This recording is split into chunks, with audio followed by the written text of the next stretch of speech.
The night in the Pacific was never silent. It breathed, it moved, and it carried secrets.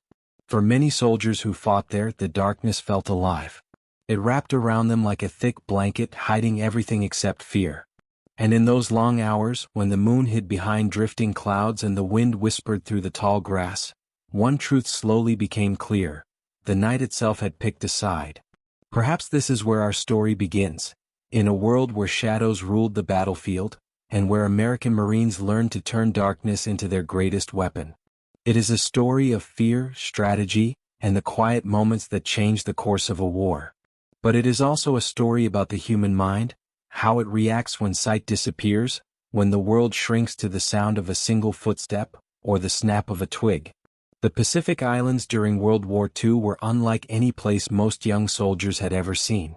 In the daylight, they were hot, crowded with thick jungle, and filled with insects that never seemed to rest. But when the sun went down, the islands transformed.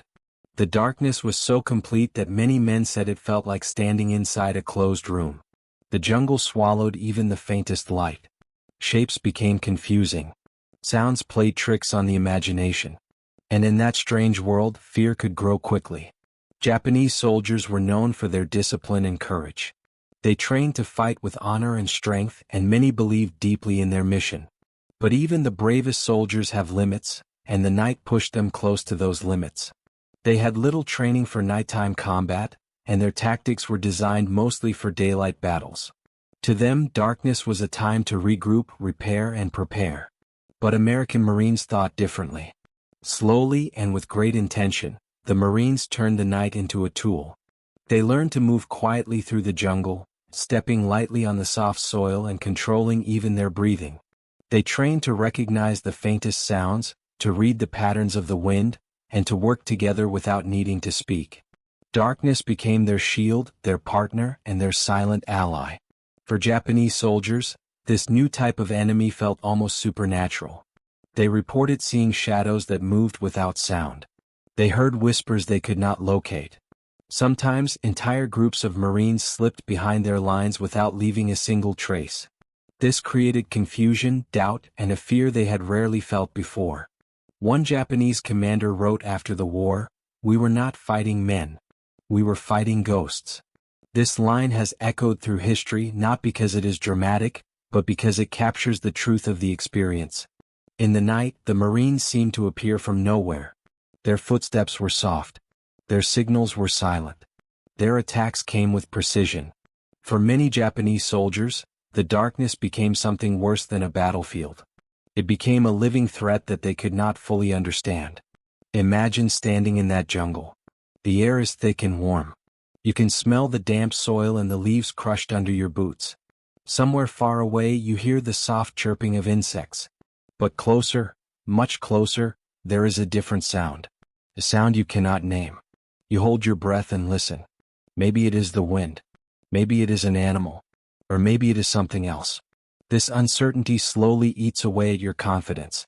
Fear does not always come from what you see. Often, it comes from what you cannot see at all. American Marines were trained to use this fear carefully. They did not simply run into the darkness. Instead, they studied it. They practiced moving in small groups, spreading out in formations that allowed them to surround the enemy quietly. They planned their steps. They communicated with soft taps on shoulders, light hand signals, or even the simple rhythm of movement. They turned silence into a language. The Marines also understood something important.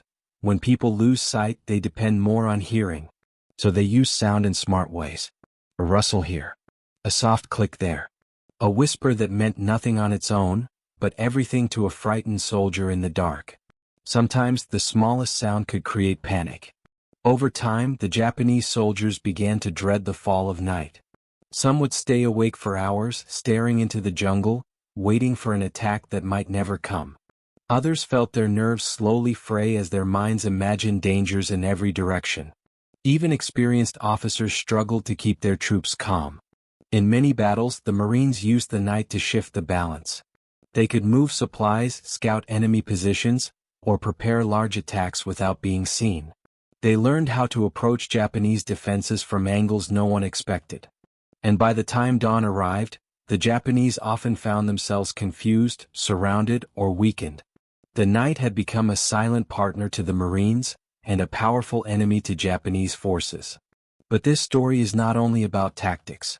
It is also about human beings, young men far from home trying to survive in a place where the world felt upside down. The darkness did not belong to one side alone.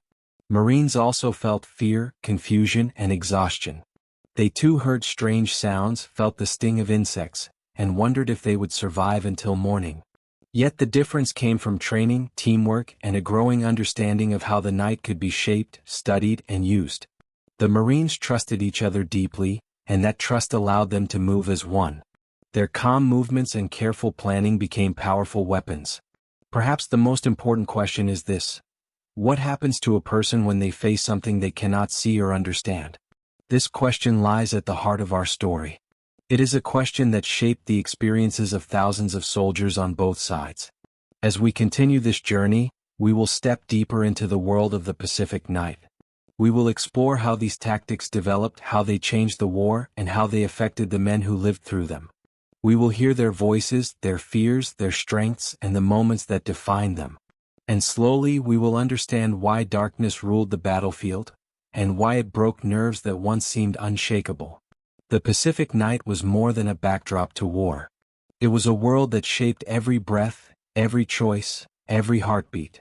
When the sun disappeared behind the thick clouds and the sky turned the color of deep ink, the battlefield changed its character.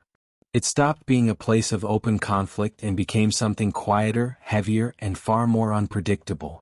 During the day, soldiers could at least see the direction of danger. They could read the land, notice movement, and prepare for attacks. But at night, the Pacific Islands became something else. The trees seemed to move. The ground felt uneven. Even the air smelled different, carrying the scent of damp leaves, rotting plants, and distant salt from the sea. Everything was a reminder that nature itself had become part of the fight. For Marines, this was an opportunity. For Japanese soldiers, it became a growing fear. The islands were crowded with thick jungle, tall trees, dense bushes, twisted roots, and layers of soft earth that swallowed footprints. The canopy above was so thick that even moonlight struggled to find a way through. In many places, a soldier could stretch out his hand and barely see his own fingers. The jungle was alive with sounds. Crickets chirped. Frogs croaked. Leaves rustled even when there was no wind. Sometimes a branch snapped in the distance, and it was impossible to tell whether it was an animal, a marine, or simply the jungle shifting in its sleep. These sounds and shadows shaped the minds of everyone on the island. But the Marines learned to listen differently. They learned to separate natural sounds from human ones. They learned how to walk without breaking twigs, how to step on soft ground instead of dry leaves, and how to freeze instantly when danger appeared. Their training focused not only on strength but on stillness, silence, and attention. Japanese soldiers, however, had been trained mainly for open, aggressive combat. They were taught to charge with bravery, to shout battle cries, to overwhelm the enemy with speed and force. Many of their strategies came from a time when nighttime battles were rare. They were not prepared for the kind of war that hid inside the darkness. This difference became clear as the war went on. A Japanese unit might set up a strong position, thinking they were safe until morning. They expected that night would bring rest. But often before midnight, they would hear something faint, just a light movement in the grass. A whisper. A quiet shift in the leaves. They would turn but see nothing. Their hearts would race. Their hands would tighten around their rifles. Hours might pass with no attack. But the fear stayed. The fear grew. And sometimes when they finally relaxed, the attack would come. The Marines had learned patience. They could wait for hours in complete silence. They could crawl inch by inch through the jungle floor, feeling the mud on their hands and the cold leaves against their skin. They used the darkness as a blanket, covering their movements until they were close enough to strike with speed and surprise. This kind of warfare was not only about strength. It was about psychology. Japanese soldiers began to dread the moment the sun dipped below the horizon. Some wrote in letters or diaries that they feared the night more than the enemy. Others said the darkness made their imagination too strong, filling the jungle with invisible threats. Even experienced soldiers felt their confidence weaken. One Japanese survivor later said, "The night belonged to the Marines. It did not belong to us." To understand this deeply, imagine yourself standing alone on a narrow jungle path. The air is warm and sweat runs down your neck. You hear water dripping from a tree. You hear insects buzzing around your ears. You hear your own breathing loud and uneven. You grip your rifle tighter because something doesn't feel right. Maybe it is only the darkness playing tricks. Or maybe someone is watching you. Someone who can see you even when you cannot see them. Someone who knows how to move with the night as if it were a second skin. The Marines did not become experts overnight. Their training began long before they reached the Pacific. Officers and instructors studied how animals moved in the dark. They studied how sound traveled through trees. They learned how to use shadow and silence to confuse an enemy. They practiced walking in lines so tight and coordinated that they could switch positions without speaking a single word. These skills turned small groups of Marines into silent, powerful teams. And when they reached the Pacific Islands, they found that their training matched the environment perfectly. The darkness made Japanese defenses weaker. It made communication harder. It increased confusion. And worst of all, it increased fear. Because fear grows fastest when the world becomes hard to see. For the Marines, darkness gave them freedom. They could approach, attack, retreat, or reposition without being noticed. They could control the pace of the battle. They could create surprise at every turn. One Marine later explained, "Night was our friend. We trusted it. We understood it. It helped us survive." This trust changed everything. In many battles, Japanese soldiers fired wildly into the dark, hoping to hit something. But this only revealed their positions. Marines used the noise to understand where the enemy was, then moved silently toward them. This created a dangerous cycle. The more afraid Japanese soldiers became, the more mistakes they made. And the more mistakes they made, the more Marines used those mistakes to their advantage. But fear did not only affect the enemy. Marines also felt the weight of the night. They felt the loneliness and uncertainty. They felt the heavy silence that sometimes lasted for hours. The difference was that they accepted it. They trained for it. They learned to breathe through it. Perhaps this is where the true power of night warfare begins, not in weapons or tactics but in the mind. A soldier who can remain calm in the dark gains an advantage over one who cannot. A soldier who listens with patience hears things that others miss. A soldier who trusts his team feels less alone. This mental strength became the silent engine behind Marine night operations. As we continue through this story, we will see how these operations shaped major battles, how they influenced decisions made by commanders on both sides, and how they changed the fate of the war in the Pacific. For now, we remain in the dark with the soldiers who lived these nights, the ones who listened to every rustle in the leaves, who watched the shadows move around them, and who learned that sometimes the most powerful weapon is not what you hold in your hands, but what you understand about the world around you. The night was not only a moment in time. It was a character in the story. A silent force that shaped victory and fear at the same time. And for many Japanese soldiers, it became the beginning of a deep, unshakable dread. As the war in the Pacific continued, the night began to tell its own story. It whispered across the islands, carried by the wind, remembered by those who survived, feared by those who did not. For many Japanese soldiers, darkness changed from a natural part of the day into something that felt almost alive, something that hunted them long before a single Marine appeared. To understand why this fear grew so powerful, we must step deeper into the way Marine night tactics developed and how they were used with intelligence, courage, and careful planning. When Marines prepared for nighttime operations, they did not simply walk into the jungle hoping for luck. They studied maps by dim light. They memorized the shape of the land, the slope of hills, and the sound of streams. They learned which trees had hollow trunks, which bushes made noise when brushed, and which paths were used by animals instead of soldiers.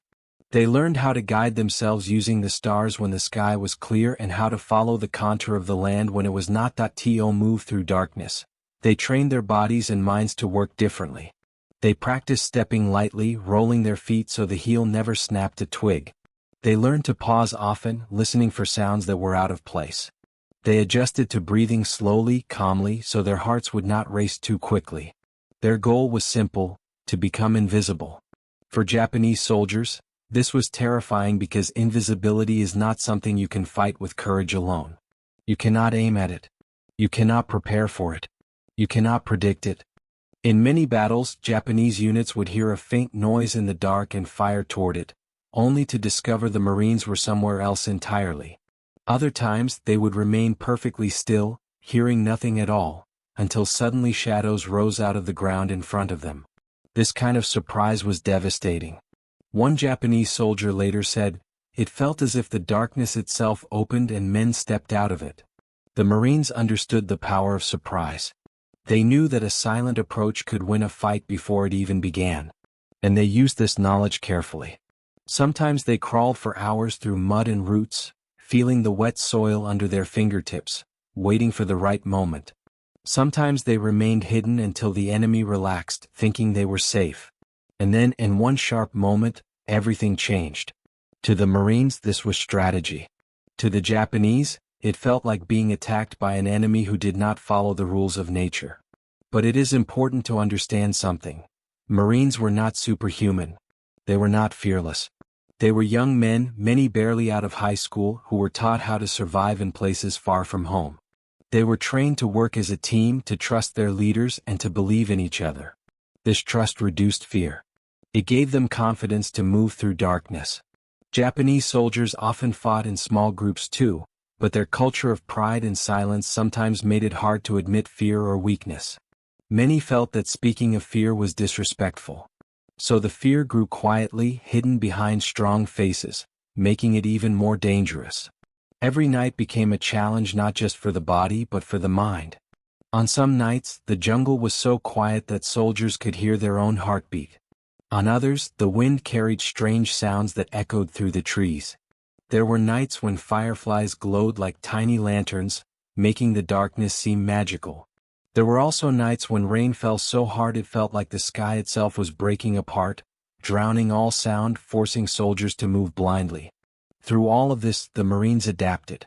They learned to walk in rhythm with the rain, to time their steps with crashing waves, to use storms as cover. Nature was not their enemy, it was their ally. The more they understood the jungle, the more powerful their tactics became. Meanwhile, Japanese soldiers found themselves trapped between two fears. One was the fear of the Marines. The other was the fear of losing honor if they admitted that fear. This inner conflict weakened them. When fear goes unspoken, it grows. It spreads. It becomes part of a person's thoughts and dreams. And eventually, it affects decisions on the battlefield. Japanese commanders sometimes ordered their men to hold positions that were impossible to defend in darkness. Others underestimated Marine capabilities, thinking no one could move so silently, so effectively at night. By the time they realized how skilled the Marines were, it was often too late. Let us imagine one of these nights more closely. Picture a Japanese soldier sitting behind a tree. His uniform is damp from the heavy air. His helmet feels heavier than usual.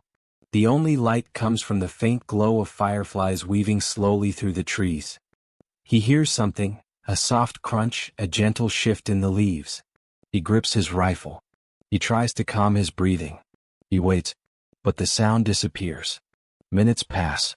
Then he hears something again, but on his left this time. Or maybe it is in front of him. It is impossible to tell. His mind races. His vision blurs from fear. He fires a shot into the dark. But the jungle simply absorbs the bullet, giving no answer. This was the experience of many Japanese soldiers. They fought not only an enemy they could not see but also the fear inside their own minds. The Marines had transformed nighttime into a psychological battlefield. And that brings us to another important point. Real battles are not always fought with weapons alone. They are also fought with patience, intelligence, and emotional strength. When someone understands fear, how it grows, how it changes people, they can use that knowledge in powerful ways. The Marines understood this. They knew that breaking the enemy's confidence could sometimes be more effective than breaking their lines. But even as they gained skill, Marines faced their own struggles. They grew tired. They missed home. They felt the weight of darkness too. The difference was that their training gave them tools to face these challenges. They worked together. They moved together. They protected each other. This unity became one of their greatest strengths. As we continue forward, we will explore how specific battles were shaped by night tactics, how commanders made decisions in the silence of moonless nights, and how the outcome of the war itself began to shift because of what happened when the lights went out. Night was no longer just a time. It had become a battlefield, and it belonged to those who understood it best. As the months passed in the Pacific, night after night carried the weight of tension. Battles did not always begin with loud explosions or bright flashes. Many began with silence so deep it felt like the world was holding its breath. And in that silence, the Marines continued to sharpen their skills, turning the dark into a landscape they could navigate as easily as open ground. But the Japanese soldiers saw the night differently. They watched the sun fall beyond the horizon with a growing sense of unease. The darkness reminded them of dangers they could not predict, of enemies they could not see. And although they tried to fight this fear, it returned again each night, like a shadow that stretched across their minds. To understand why this happened, we must look closely at the differences between how the two sides prepared for nighttime battle. Japanese training stressed strength, discipline, and courage. Their tactics were built around fast, powerful attacks meant to break the enemy through force. They believed in pushing forward, showing bravery, and holding their ground with honor. Many of these ideas came from long military traditions. But nighttime combat was something different. It required stillness instead of movement. It required silence instead of shouting. It required patience instead of speed. And it required a special kind of calmness that only comes from hours and hours of practice. Marines were taught these skills. They practiced moving as a group, keeping a steady pace even in complete darkness. They learned how to find their way by feeling the earth under their boots and listening for small changes in the environment. They trained with low light or no light at all, building confidence step by step. This training allowed them to remain collected even in the most confusing situations. One Marine later said, "The night wasn't our enemy. It was our cover." This idea was powerful. When you believe the darkness protects you, you fear it less. When you feel prepared for the unknown, it becomes less frightening. And when you move with a team you trust completely, you can face challenges that would terrify someone alone. But Japanese soldiers often found themselves feeling alone in the dark. Communication was harder at night. Their units were spread out. Their commanders struggled to keep everyone informed. Sometimes soldiers were in such thick jungle that they could not even see the men standing next to them. And this created the perfect environment for fear to grow. Consider how easily the mind changes when vision disappears. The human brain naturally tries to fill in missing information. If you hear a sound but cannot see its source, your imagination begins to paint a picture. And when you are tired, hungry, or scared, that picture becomes worse. You imagine an enemy closer than he really is. You imagine danger in every rustle of leaves. You imagine movement where there is none. For Japanese soldiers, these thoughts were not just small worries. They were signs of a mental battle they were slowly losing. Meanwhile, Marines used small, clever tactics to increase this confusion. Sometimes, a single Marine would throw a stone into the bushes, drawing attention away from the real movement happening elsewhere. Sometimes a small team would create faint sounds to make the enemy believe an attack was coming from a certain direction. And sometimes they moved so quietly that Japanese soldiers believed the jungle itself was shifting around them. But it was not only tactics that broke Japanese confidence. It was also the realization that Marines could appear at any time. For example, Japanese sentries often stood guard during the night. Their job was to watch for any sign of movement. But many times Marines crawled past them unnoticed, moving so silently that the guards never knew they were there. Sometimes Marines slipped behind enemy lines, gathering important information before disappearing again into the darkness. Stories like these spread through Japanese units. Soldiers began to whisper among themselves that the Marines could walk without sound, that they saw through the dark, that they were protected by the night. Fear exaggerates reality. And the jungle helped that fear grow. Imagine being a soldier stationed at a small camp. The only light comes from a small lamp. The shadows stretch across the ground like long fingers. You hear insects buzzing. You hear leaves falling now and then. But then you hear something else. A soft footstep? Or just your imagination? You look around trying to stay calm. But the darkness presses in. The air feels heavy. You grip your rifle. Hours pass slowly. Every sound feels important. You don't know if the enemy is watching you. You don't know if they are already inside the darkness nearby. This experience was repeated again and again, night after night. And each time it happened, confidence dropped a little more. But even as Japanese fear grew, Marines remained aware of the dangers. Night operations were risky. A single mistake could get a whole squad in trouble. The jungle hid many dangers: deep pits, sharp branches, uneven ground. Sometimes the darkness covered cliffs or streams. A soldier could easily fall or become lost. The Marines learned to move with careful attention. Every step mattered. Every sound had meaning. They followed hand signals, small touches on the shoulder, or the slight change in movement from the man in front of them. They communicated in ways that Japanese forces could not hear or see. This coordination made them strong. There is a story of one Marine patrol that moved for nearly 2 hours through thick jungle without making a single noise louder than a whispering leaf. The Japanese soldiers nearby never knew they were passing just a few meters away. When the patrol returned, their commander praised them not for shooting but for silence. Silence itself had become a skill, a weapon, a message. The Japanese soldiers understood this message clearly. It said, "We can reach you whenever we choose. We can move where you cannot hear. We can strike when you least expect it." And because they believed this message, fear became stronger than any bullet or blade. But fear is not the whole story. There were moments of great courage on both sides. Japanese soldiers were not weak. Many fought bravely through impossible conditions. They resisted as much as they could. They adapted whenever they were able. But nighttime combat was a type of war they had not prepared for, and every night made their nerves a little thinner. As we continue deeper into this narrative, we will begin to explore the specific battles where night tactics shaped history, battles where decisions were made in darkness, where lives were changed by shadows, and where the outcome of the war shifted because one side was ready for the night, and the other was not. For now, we stay with the soldiers who waited in the dark, listening, breathing, hoping, fearing. Because in their experiences, we find the true meaning of what it was like to live through nights where every second felt like a question with no answer. The night did not simply cover the battlefield. It controlled it, and those who understood it held the power. As the war deepened and the islands changed hands one by one, nighttime became a stage where both bravery and fear were revealed more clearly than ever.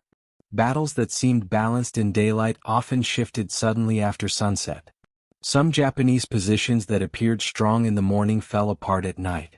Some Marine units that struggled under the sun became silent hunters once darkness arrived. Night tactics were no longer just a strategy. They had become a rhythm of war. To see how this played out, let us step into one of those long nights, the kind remembered by veterans even decades later. The sun has just disappeared behind the horizon. The sky fades from blue to purple to black. The jungle grows quiet for a few minutes, as if nature itself is taking a deep breath.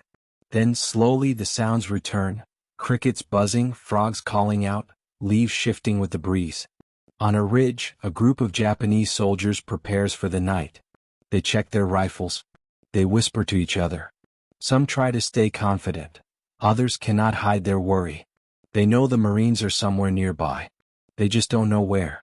Far below them, hidden in the thick undergrowth, a small Marine squad moves. They stay low to the ground. Their uniforms blend with the shadows. They speak only with hand signals. Every step is carefully placed.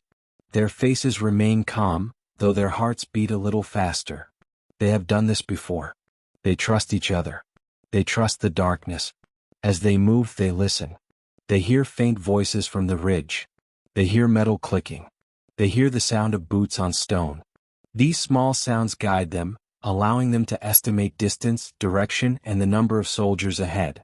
The Japanese soldiers, meanwhile, hear very little. Maybe a branch moves. Maybe a leaf falls. But nothing that tells them what is coming. This imbalance, one side hearing everything, the other hearing nothing, became one of the greatest advantages the Marines held. Marine officers understood this well. They encouraged nighttime reconnaissance missions. They trained their men to approach enemy lines silently, observe positions, and slip away without being noticed. These missions gave them valuable information: enemy numbers, defenses, weak spots. But these missions did something even more important. They increased fear in the enemy.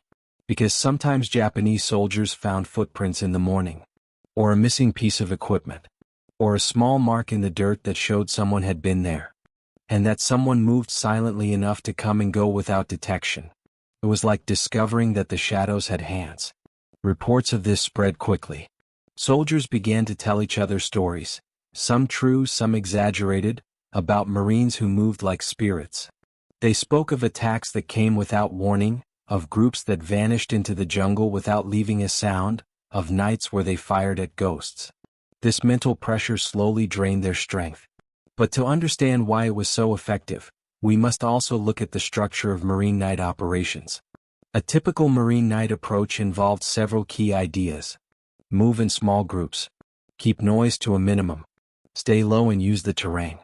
Avoid bright moonlight when possible. Coordinate without speaking. Strike only when success is likely.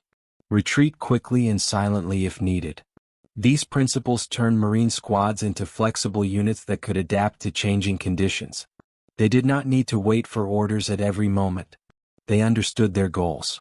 They trusted their training. They could make decisions quickly. Japanese forces, on the other hand, often relied on larger formations and traditional commands. They followed strict instructions and expected clear communication.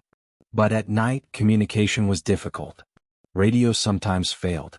Messengers got lost. Orders arrived late or were misunderstood. And confusion is dangerous in the dark. Many Japanese units became separated. Others fired in the wrong direction. Some soldiers panicked and retreated without orders. In these moments, fear overcame discipline. Meanwhile, the Marines used fear in a controlled way. They did not rely on intimidation alone. They combined precise planning with psychological pressure. They knew when to keep silent and when to create noise. They knew how to use shadows to hide movement, and how to use silence to make the enemy imagine the worst. One common tactic was to move close to an enemy position, wait for a long period of time, and then withdraw without attacking. This might seem strange, but it had a powerful purpose. It made the enemy feel watched. It made them feel exposed. It made them feel that danger was always near, even when it wasn't. Night after night, this stress built up. Many Japanese soldiers began to lose sleep. They stayed awake for hours, staring into the jungle. They imagined attacks that never came. Their bodies grew tired. Their reflexes slowed. Their minds became cloudy. And a tired soldier is easier to defeat. Meanwhile, Marines developed a growing confidence. Each successful mission reinforced their belief that they controlled the night. They understood how fear worked. They understood how to reduce their own fear through teamwork, trust, and training. They understood that silence could be as powerful as firepower. This confidence spread through units, making them stronger. But even for Marines, nighttime was not easy. They walked through dark terrain filled with dangers: sharp rocks, muddy pits, hidden holes, poisonous insects. Many carried heavy packs. Some struggled with exhaustion. Others missed the comfort of seeing even a few feet ahead of them. Yet they kept moving because they believed in their mission and in each other. One Marine wrote in a letter home, "We walk through darkness, but we do not feel lost." This sense of purpose gave them strength. As we move further into the story, we begin to see how these nighttime tactics shaped major battles like Guadalcanal, Tarawa, Saipan, and Peleliu. Each island brought new challenges. Each one required new strategies. And each one tested the nerves of the soldiers who fought under moonless skies. But what remains constant across all these battles is the same silent truth. The night belonged to those who understood it. And slowly, surely, the Marines became masters of it. Still, history is not just made of victory. It is made of human experience, of fear, courage, mistakes, learning, and moments that stay with soldiers forever. As we continue, we will walk beside these men in deeper darkness. We will feel the weight of their fears and the strength of their determination. And we will see how the night revealed the limits of human endurance and the power of the mind in war. Because war in the dark was not just a battle of weapons. It was a battle of nerves. and nerves can break long before armor or guns. As the Pacific Campaign moved from island to island, the true strength of Marine night tactics began to show itself. It wasn't just about winning small encounters or surprising enemy soldiers. It was about shaping the entire rhythm of the battlefield. It was about controlling fear, controlling space, and controlling time. And slowly this control began to bend the direction of the war. To understand this change, we must look closely at one of the most important battles of the Pacific, Guadalcanal. Guadalcanal was the place where many Marines first learned the power of the night.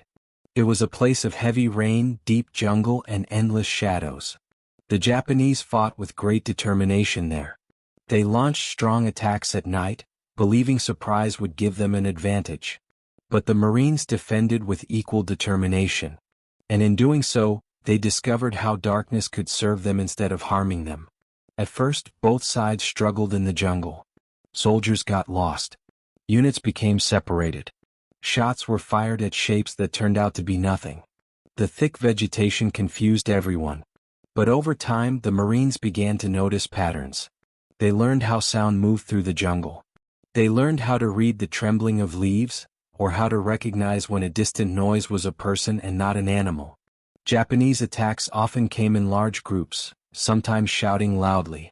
They believed strong, fast movement could overwhelm the enemy. But this noise gave the Marines information. It told them where the attack was coming from. It told them how many soldiers were approaching. It gave them a chance to prepare. Slowly, the Marines' understanding of nighttime increased. They began to plan silent counterattacks. They moved through darkness without calling attention to themselves. They slipped between trees, crawled through mud, and used their hands to feel the ground ahead of them. This new skill changed the battle. There are many stories from Guadalcanal where Japanese soldiers reported hearing footsteps they could not see. Sometimes the footsteps stopped suddenly, leaving the soldiers wondering if an attack was seconds away. Other times, Marines appeared behind Japanese lines without warning, forcing the Japanese to retreat or surrender. Fear spread like smoke through the trees. But the Marines also suffered. Nights on Guadalcanal were harsh. Rain soaked their uniforms until they felt cold even in tropical heat. Mud clung to their boots. Mosquitoes bit constantly. Sometimes visibility was so poor that even trained soldiers walked into branches or tripped over roots. Yet they continued because they believed they were gaining knowledge that could shape the war.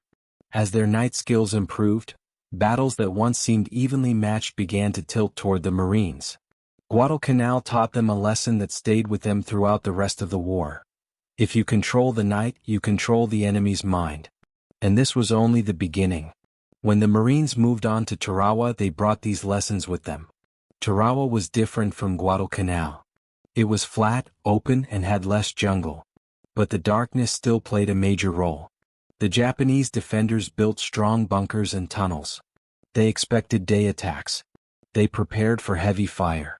But they did not expect small Marine teams to move at night, slipping between fortifications, marking targets quietly, and guiding larger forces into position for dawn assaults. This nighttime movement created confusion. Japanese soldiers woke to find Marines in places where they should not have been able to reach. They found signs of silent operations. They found footprints near their defenses. They felt watched even in areas they believed were secure. Such moments deeply shook their confidence. But if Tarawa showed the growing power of night tactics, Saipan revealed their full strength. Saipan was a larger island with mountains, cliffs, and caves. The jungle there created countless dark passages and hidden paths. Marines used these conditions to their advantage. They mapped out routes during daytime, then used them at night to approach Japanese positions without being detected. Japanese commanders often assumed certain areas were impossible to cross. When Marines showed up in those areas, it destroyed those assumptions. Marines climbed slopes at night. They crossed rocky fields. They moved through ravines so quietly that even sleeping Japanese troops did not wake.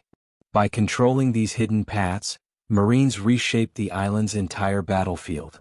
Japanese soldiers, hearing reports of these movements, grew more anxious. They wondered how Marines always managed to appear from unexpected directions. Some believed the Marines were guided by local spirits. Others believed they had special equipment. Few understood that the truth was much simpler. The Marines had mastered attention, patience, and silence. On Saipan, many Japanese soldiers struggled with exhaustion. They had lost sleep for many nights in a row, always listening for danger. Their nerves weakened. Their reactions slowed. They made mistakes they would not have made during the day. Some fired at shadows. Others abandoned positions at the slightest sound. The Marines recognized this weakness. They increased night patrols. They used darkness to gather valuable information. They advanced with growing confidence. But Saipan also showed the emotional cost of nighttime war. Marines wrote in their journals that the darkness sometimes made them feel older, heavier, and far from home. Some admitted that they missed the comfort of daylight. A few said they felt the darkness pressing against them like a weight. Yet they moved forward. Because at night they were the stronger force. Because they understood what the darkness could give. Because they trusted each other enough to face the unknown together. By the time the war reached Peleliu, Marine night tactics were nearly perfect. Peleliu was a harsh island with sharp rocks, caves, and intense heat during the day. But at night the air cooled and the island changed. Japanese forces hid deep inside caves thinking they were safe. But Marines learned to navigate around these caves in the dark. They used the quiet hours to examine entrances, block exits, and prepare plans for the next morning. They learned the sounds of each cave, how wind moved through, how water dripped, how distant footsteps echoed. This allowed them to predict where Japanese soldiers were hiding. The Japanese soldiers trapped in these caves felt an intense pressure. They did not know when the Marines might attack. They did not know if they were being watched. They did not know how close the enemy had come. And uncertainty is a heavy burden. Especially in darkness. Especially when the enemy uses silence as a weapon. What we see across all these battles is a pattern. Marines learned, adapted, and grew stronger with each night. Japanese forces, meanwhile, faced a type of war they had not prepared for, and each night weakened their resolve a little more. Night did not just hide the Marines. It empowered them. Night did not just scare the Japanese. It exhausted them. As we move forward, we will step even deeper into the minds of the men who fought. We will hear their thoughts, their fears, their hopes, and the moments that stayed with them long after the war ended. Because war is not only about victories and losses. It is about the lives that move through each moment. Especially the moments that happen in the dark. Night after night in the Pacific, a strange and powerful shift took place. The daylight battles were physical. The clash of weapons, the push of infantry, the roar of artillery. But when darkness fell, the war changed its shape. It no longer depended only on strength or firepower. Instead, it became a test of patience, attention, and mental courage. And in this world of shadows, the Marines gained an advantage that slowly broke the confidence of Japanese troops. To understand why the Marines were so effective, we must look closely at how they prepared emotionally, not just physically, for the night. Fear of the dark is one of the oldest human fears. When you remove light, the brain becomes unsure. Depth disappears. Distance becomes hard to judge. The mind tries to guess what is in front of you, and those guesses often turn into frightening images. For soldiers, this effect is even stronger. Their lives depend on detecting danger, so every small sound feels important. Marines were taught to manage this fear. They learned to slow their breathing, steady their thoughts, and focus on the present moment. They learned that fear becomes stronger when you let your imagination run wild. So they used simple routines, counting their breaths, touching their gear, checking their surroundings, to stay calm. Japanese soldiers were not given this kind of training. Many experienced fear but did not know how to control it. Some felt ashamed for feeling it at all. And so the fear grew inside them quietly, like something hidden beneath the surface of the water. Imagine a soldier sitting alone in a foxhole. It is midnight. The jungle is dark, wet, and full of unknown sounds. The soldier hears something, a rustle of leaves. He turns quickly, gripping his rifle. His heart beats faster. But he cannot see anything. Seconds pass. Then minutes. He hears the sound again, but from the other side this time. Is it an animal? A marine patrol? His imagination begins to fill in the answer. Fear creates images that are more frightening than the truth. Over time, these moments changed how Japanese soldiers behaved. They became jumpy. They fired too quickly. They misunderstood sounds. They woke their commanders at the slightest noise. Their hands often shook. Their sleep became disrupted. Their bodies grew weak from lack of rest. Meanwhile, the Marines learned to work with the darkness instead of fighting it. They knew which tree roots made noise when stepped on. They knew how to avoid dry branches. They moved in a slow, synchronized rhythm that reduced sound. They used dark face paint to hide reflections. They kept their gear tight against their bodies so nothing clattered or clicked. Every move was planned. Every breath was measured. Every moment was controlled. This control gave them confidence, and confidence can be more powerful than any weapon. At night, Marines often worked in small units of 4 to 8 men. This allowed them to move quickly, quietly, and with precision. Each man had a role. One soldier watched the front. Another monitored the rear. Others listened to the sides. They communicated without speaking, using light taps or soft signals. To the Japanese, these groups seemed to appear from nowhere. One Japanese soldier described it this way: "We felt surrounded by enemies we could not see. The darkness belonged to them. We felt like strangers in it." This is an important idea. Because once a soldier feels like a stranger in his own environment, he has already begun to lose the battle. Night also changed how sound worked. In the jungle, noise does not move in straight lines. It bounces off trees. It echoes strangely. A sound that starts far away can suddenly feel close. A sound made to the left can seem to come from the right. The Marines learned this through experience. They used it to confuse the enemy.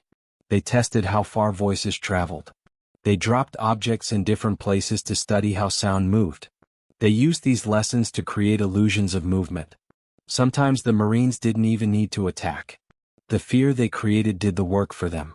There are reports of Japanese soldiers abandoning strong positions simply because they believed Marines were nearby in the dark.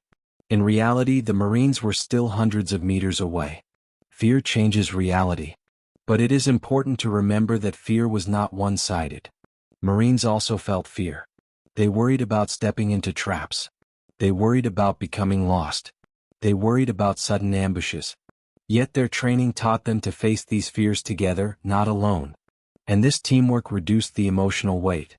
Japanese culture at the time valued individual bravery.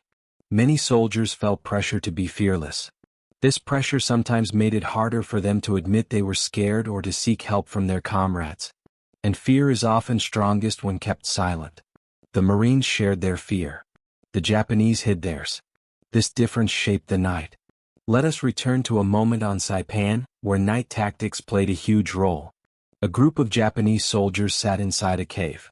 The entrance was small, and the air inside felt thick and warm. They believed they were protected by the stone walls.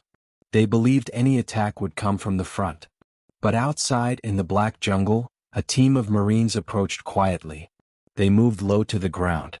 They avoided stepping on gravel. They knew the direction of the wind and used it to carry their scent away from the cave. They reached the entrance without being detected. Then, instead of attacking, they waited. They listened to the voices inside the cave. They counted how many men were there. They understood their positions. They learned their routine. And after gathering this information, they pulled back into the jungle and disappeared. The Japanese soldiers never knew they had been watched. That night they slept less. They felt disturbed without knowing why. They felt the presence of danger even in its absence. This kind of pressure slowly weakened their ability to think clearly. It made them more vulnerable the next day. And in war, small advantages can lead to large outcomes. Another important part of Marine night tactics was communication. Instead of long messages, they used simple signals. A squeeze on the arm, a tap on the helmet, a shadow of a hand. These signals allowed them to move together without breaking silence. Japanese soldiers tried similar methods, but without proper training, misunderstandings happened often. In the dark, a misunderstanding can be deadly. Over time, Japanese leaders began to fear the night as much as their soldiers did. They wrote reports to higher command describing unexpected night attacks, ghost movements, and near-invisible enemies. While these descriptions might seem exaggerated, they reflected the emotional truth of the experience. The Marines had learned to use human psychology as effectively as any rifle. And psychology does not leave marks on the ground. It leaves marks on the mind. By this stage of the war, Japanese forces were fighting not only against the Marines but also against a growing sense of helplessness. They felt they could not control the night. They felt the Marines could appear anywhere, from any direction, at any moment. They felt the darkness itself had turned against them. But the Marines never viewed themselves as unstoppable. Many admitted they felt nervous before every night operation. They were afraid of walking into traps, of making noise at the wrong time, of being separated from their teams. What kept them moving was trust. Trust in training, trust in their leaders, and trust in one another. Fear becomes weaker when shared. Strength becomes greater when connected. This teamwork fueled their success and shaped their identity as a force able to operate where others could not. Now, as we move deeper into this story, we will begin to explore the emotional experiences recorded by the men who survived these nights. The thoughts they carried, the moments they never forgot, and the lessons they learned that stayed with them for the rest of their lives. Because the story of night warfare is not only a story of strategy. It is a story of human beings learning to move through darkness, together, afraid but determined, and shaped by every sound, every shadow, every heartbeat in the night. The more we explore these long, dark nights of the Pacific War, the more we understand that the true battle was not fought only with weapons. It was fought inside the minds of the soldiers who walked, crawled, hid, and listened in places where sunlight never reached. The darkness was not just around them, it was inside them, shaping their thoughts, their fears, their choices. And it is here, inside this emotional landscape, that the story becomes most human. Many Marines wrote letters home describing the nights as the hardest part of the war. They explained that daytime battles were loud and clear. You could see the enemy. You knew where the fire was coming from. You could understand the shape of the battlefield. But at night everything changed. One Marine wrote, "In the dark, even your own thoughts turn against you." This sentence captures the emotional truth of nighttime combat. The darkness made simple things feel complicated. A normal sound felt like danger. A gust of wind felt like movement. A quiet moment felt like the beginning of an attack. But the Marines trained themselves to face this confusion with discipline. They learned to calm their minds, to rely on their instincts, and to trust their fellow Marines. This trust became a shield stronger than steel. Japanese soldiers also felt the emotional weight of night, but their experience was different. They were taught a strong military code that valued courage and silence. Many felt they had to hide their fear, even from their closest friends. And when fear is hidden, it grows quietly in the background, becoming more powerful over time. This difference in emotional training changed everything. To understand the human experience more clearly, let us imagine a moment from the perspective of a Japanese soldier. He sits behind a fallen tree holding his rifle close. The jungle is dark, but he can feel the shapes around him. The air is warm and heavy. Sweat drips slowly down his neck. His helmet presses on his forehead. His hands feel stiff. He hears something, a faint, soft noise coming from the bushes. He freezes. He listens. The sound disappears. But his heart continues to race. Minutes pass. Then he hears the sound again, but from a different direction. His imagination fills the darkness with shadows that move, breathe, and creep. He holds his breath, afraid to make a sound. Every muscle in his body tightens. He wants to call out to his friend beside him, but he fears speaking will reveal his position. So he remains silent, alone with his thoughts. This emotional pressure was repeated night after night. The Marines, in contrast, faced similar moments, but with one important difference. They were rarely alone. Even in the dark, they moved as a group. They felt the presence of the Marines next to them. They felt the quiet tap on the shoulder that meant stop, or the gentle squeeze that meant move forward. They felt connected. This connection reduced fear. Fear becomes smaller when shared.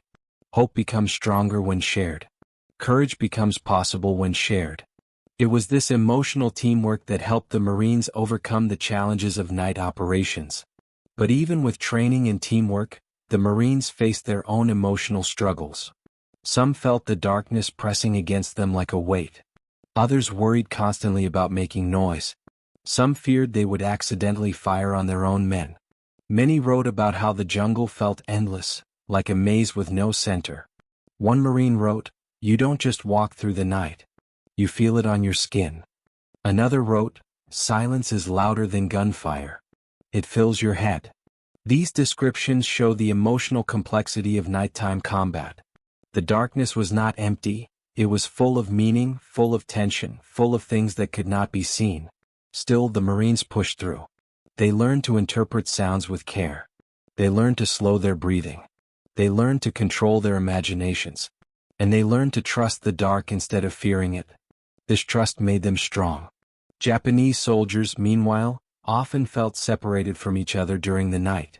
Many were stationed in caves or foxholes where communication was difficult. Some were told to stay quiet and not move, even when they felt danger nearby. This isolation increased fear, making the darkness feel even heavier. And when fear goes unanswered, it becomes overwhelming. Another important emotional difference was how each side handled exhaustion. Marines knew that rest was critical. They took turns sleeping when possible. They rotated positions. They supported each other. But Japanese soldiers often stayed awake too long, worried that sleeping would leave them vulnerable to silent Marine movements. Lack of rest weakened their bodies and minds. A tired mind sees danger everywhere. A tired body reacts too slowly. A tired soldier makes mistakes. Many Japanese soldiers reached a point where they could no longer tell the difference between real danger and imagined danger. They fired at shadows. They heard footsteps that were not there. They thought the Marines were everywhere. This psychological exhaustion was one of the most powerful effects of Marine night tactics. But the emotional struggle did not end with fear and exhaustion. There were also moments of deep human reflection, even in the middle of war. Some Marines wrote about looking up at the stars during short breaks, thinking about home. They wondered what their families were doing. They wondered if anyone was looking at the same stars on the other side of the world. These small moments brought them comfort, even in the darkest nights. Some Japanese soldiers also experienced moments of reflection. They wrote about their families, their traditions, and their hopes for peace.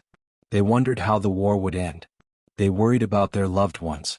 They questioned whether they would ever return home. These thoughts reminded them of their humanity. War often tries to strip away human emotion, but nighttime brought it back. Darkness made soldiers think about the things that mattered most: life, death, fear, hope, family, and the meaning of survival. And because of this, night warfare became not only a tactical struggle but a deeply emotional one. Every rustle of leaves felt like a decision. Every breath felt like a choice. Every moment felt like a question. The Marines answered these questions with training and teamwork. The Japanese soldiers answered them with courage and endurance. But little by little, night after night, the emotional weight began to favor the Marines. Their unity, skill, and calmness gave them strength. The Japanese soldiers' isolation, exhaustion, and rising fear weakened them. And when two forces face each other in the dark, strength of mind becomes just as important as strength of weapon. As we continue this journey, we will begin to explore how nighttime tactics changed entire battles. How commanders used darkness to reshape strategies, how landscapes influenced decisions, and how silence itself became a turning point in the Pacific War. The night was not just a moment in time. It was a battlefield of human emotions. And it changed the war forever. As we go deeper into the heart of this story, something becomes very clear. Night warfare in the Pacific was not simply a matter of who had better weapons or stronger soldiers. It was a matter of who understood the environment, who controlled their emotions, and who adapted fastest to a world ruled by shadows. The Marines did not begin the war as experts in night combat. They became experts because the Pacific demanded it. Every step through the jungle, every silent hour waiting in the dark, every small discovery about sound and movement shaped them into a force that could operate when others could not. But to truly understand how night tactics shaped the war, we must look at the actual battles. The moments when darkness changed not just feelings but history. One of the most telling examples comes from the long struggle on Saipan. Saipan was a difficult island, full of steep cliffs and thick forests. The Japanese defenders had spent months preparing for invasion. They built bunkers, tunnels, and strong defensive lines. They believed they could stop the American advance. And during the day they often fought with great force. But at night their power weakened. The Marines quickly realized that the Japanese defenses, though strong, were not designed to be protected in darkness. Many bunkers faced open areas. Many firing positions were easy to approach from the sides or from behind. And the Marines used the night to take advantage of these weaknesses. Small Marine teams moved quietly toward the bunkers, staying low, keeping to the shadows. They listened for voices, for footsteps, for any sign that a bunker was occupied. Sometimes they found only empty structures. Other times they found well-armed defenders. But the important thing was this: they approached unseen. In one recorded mission, a Marine squad reached a Japanese bunker before anyone inside realized they were there. They listened for several minutes. Then, silently, they marked the bunker for a morning attack and withdrew. The Japanese soldiers inside slept through the entire event. The next morning, they were shocked to see signs that someone had been outside their bunker without their knowledge. This realization, that the Marines could approach and withdraw without detection, damaged their trust in their own defenses. Another example comes from Peleliu. The island of Peleliu was hot, dry, and filled with rocky hills. It was a brutal battlefield. The Japanese defenders were deeply dug into the rock, hiding in caves and tunnels that made daylight attacks extremely dangerous. But at night the Marines changed the rules. They approached caves silently, studying the entrances, learning which ones were active. They created noise in one direction while moving quietly in another. Sometimes they placed small obstacles to block cave exits without the Japanese noticing until morning. These small actions weakened the enemy's ability to coordinate. They felt trapped. They felt surrounded. They felt watched.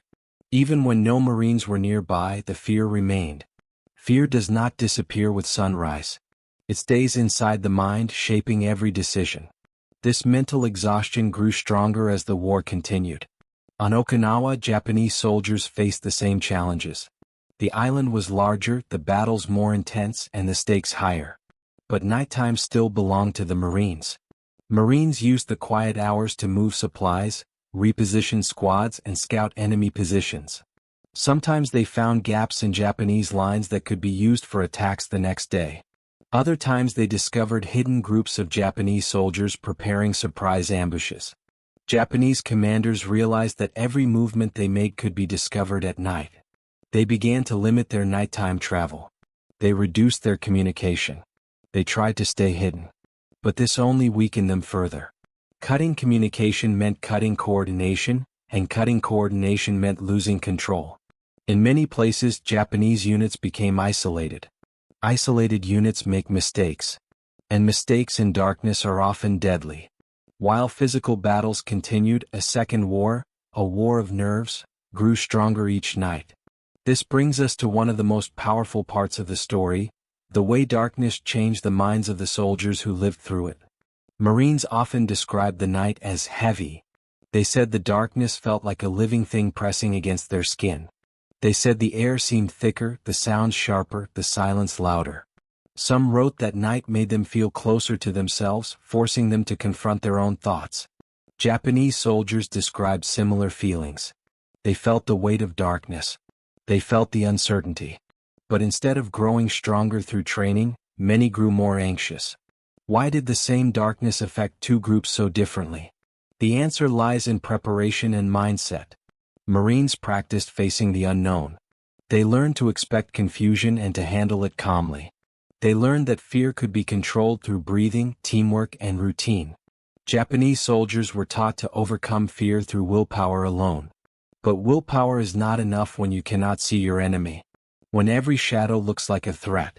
When you cannot tell what is real and what is imagined.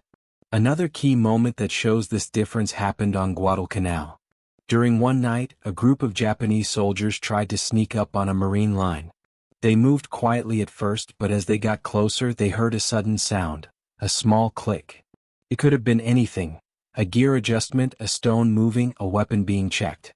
But to the tired and frightened Japanese soldiers, it sounded like a trap. They panicked and retreated, tripping over roots and shouting warnings. The Marines, surprised by the noise, watched them disappear into the jungle. This small moment shows how fragile nerves had become. A simple sound, not even an attack, broke their concentration. On the other hand, Marines were taught that unexpected sounds were normal in the jungle. They listened carefully, but they did not panic. They paused. They analyzed. They adapted. This difference in emotional reaction often decided the outcome of nighttime encounters. But night tactics were not only about fear and nervousness. They were also about intelligence gathering. In many operations, Marines gained information that allowed them to save lives. They discovered weak points in enemy lines. They found safe paths through dangerous terrain. They learned the daily patterns of Japanese movements. They reported these findings to their commanders, who used them to plan successful operations. Information is power. And at night, information flows to those who move silently. Marines also learned to use the night to protect themselves. Instead of moving in open daylight where snipers could see them, they used the cover of darkness to avoid enemy fire. Instead of waiting for the enemy to attack, they attacked first. Instead of reacting, they acted. This shift in initiative, acting instead of reacting, changed the war. Japanese soldiers felt they were losing control of the environment. They began to rely more on defending rather than attacking. They waited. They worried. They made fewer bold moves. They lost confidence. When confidence breaks, even the strongest soldier becomes vulnerable. But despite everything, Japanese soldiers continued to show bravery. They continued to fight. They continued to endure harsh conditions. Their courage should never be forgotten. They faced incredible challenges with determination. Still, bravery cannot erase exhaustion. It cannot erase sleepless nights. It cannot erase fear that grows silently. As more battles passed, Japanese morale weakened. Some soldiers wrote in their diaries that they feared the night more than enemy bullets. Others wrote that the jungle felt like an enemy itself. Others said they felt trapped, surrounded by shadows that did not belong to them. The Marines, meanwhile, felt the opposite. The shadows were their allies. The silence was their companion. The night was their battleground. And the longer the war continued, the more this difference shaped every encounter. Now, as we continue deeper into the story, we will step into the most personal part of these nighttime experiences. The voices of the soldiers, their memories, their struggles, and the human lessons hidden inside the darkness. Because war changes history. But nights like these change people.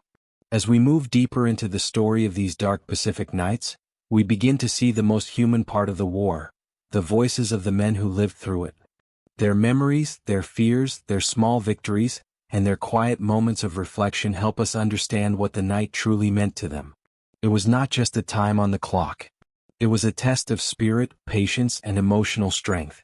For Marines, nighttime became an experience that shaped their identity. Many would later say that the silence of the jungle taught them more about themselves than any battle in daylight. They learned how far their nerves could stretch, how carefully they could listen, and how much they depended on the person walking beside them. Night makes you honest, one Marine wrote. There is no noise to hide your thoughts. But the night also revealed something else, the emotional connection that grew between soldiers who depended on each other for survival. In the darkness, friendships became deeper. Trust became stronger.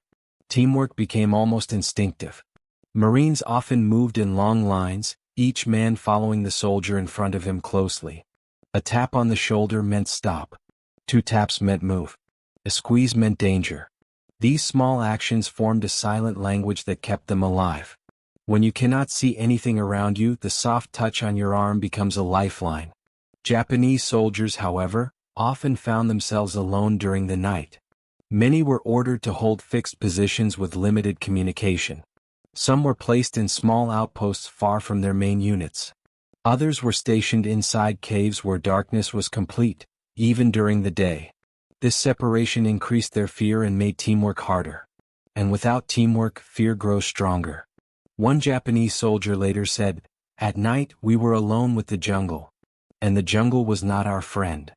This feeling, being alone in a hostile environment, slowly broke their confidence. Even brave soldiers felt the darkness pressing against them like a heavy weight. The Marines felt this pressure too, but they handled it differently.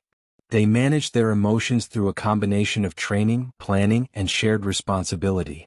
Let us imagine a marine patrol deep in the jungle. The air is warm and sticky. Sweat forms on their necks and drips slowly down their backs. Mosquitoes buzz around their ears. The smell of wet leaves fills the air. Their boots sink softly into the mud with each step. The only light comes from the faint glow of the sky, barely visible through the thick canopy. They stop often listening. They hear the wind. They hear insects. They hear their own heartbeat. But they do not hear the enemy. This calm attention is the foundation of night tactics. But imagine the Japanese perspective. They sit in a defensive position, tired from days of fighting. Their nerves are thin. Their bodies ache. They listen to the jungle and wonder if the enemy is approaching. Every sound becomes a possibility. Every shadow becomes a threat. They try to rest, but sleep refuses to come. They close their eyes, but their imagination keeps them awake. They hear something, or think they do. They wake again. This cycle repeats night after night. While Marines gained confidence from their nighttime missions, Japanese soldiers lost confidence each time darkness fell. This imbalance slowly shifted the emotional balance of the entire war. But night warfare was not just about fear. It was also about moments of surprising beauty and humanity. Some Marines wrote about hearing the ocean waves from far away, sounding peaceful even during war. Others wrote about seeing the stars appear suddenly when clouds drifted apart, reminding them of home.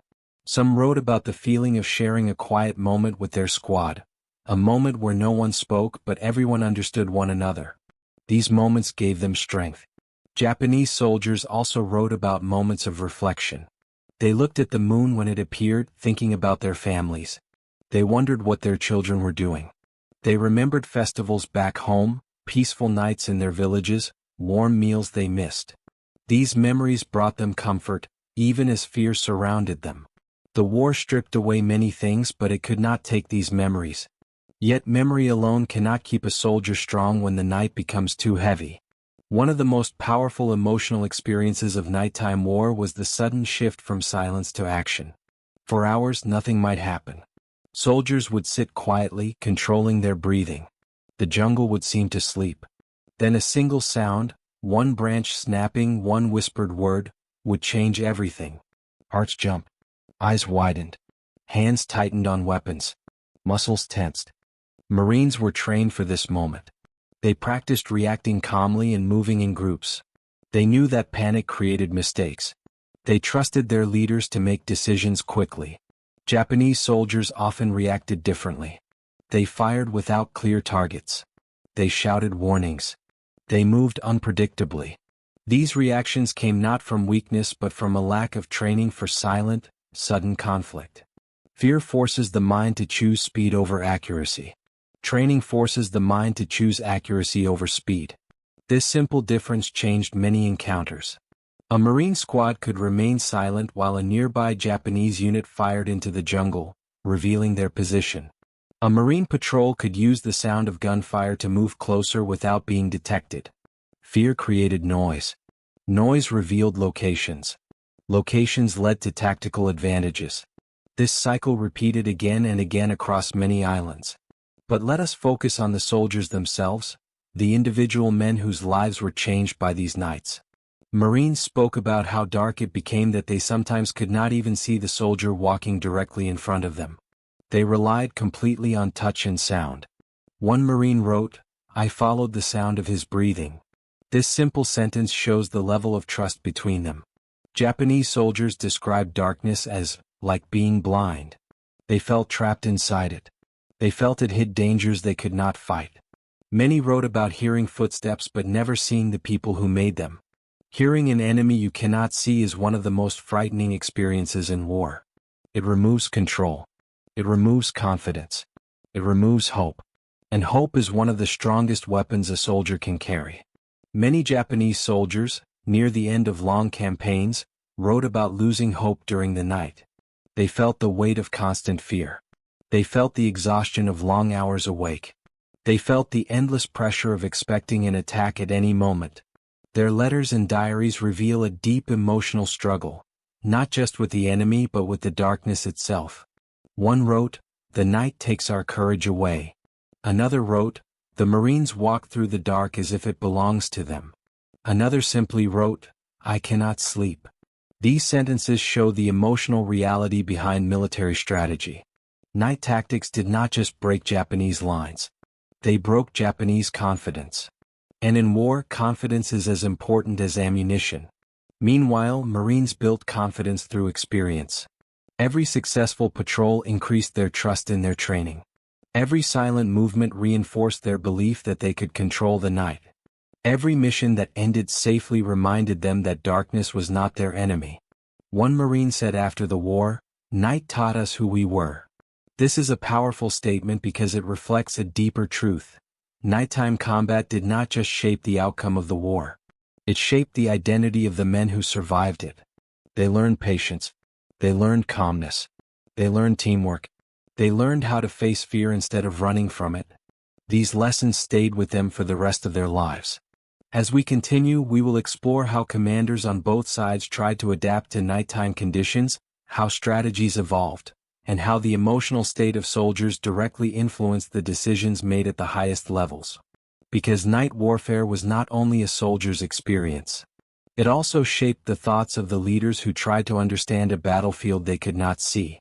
As we continue deeper into this long journey through the Pacific Night, we must now look at how leaders, both American and Japanese, tried to understand and control a battlefield that was, by its nature, unpredictable.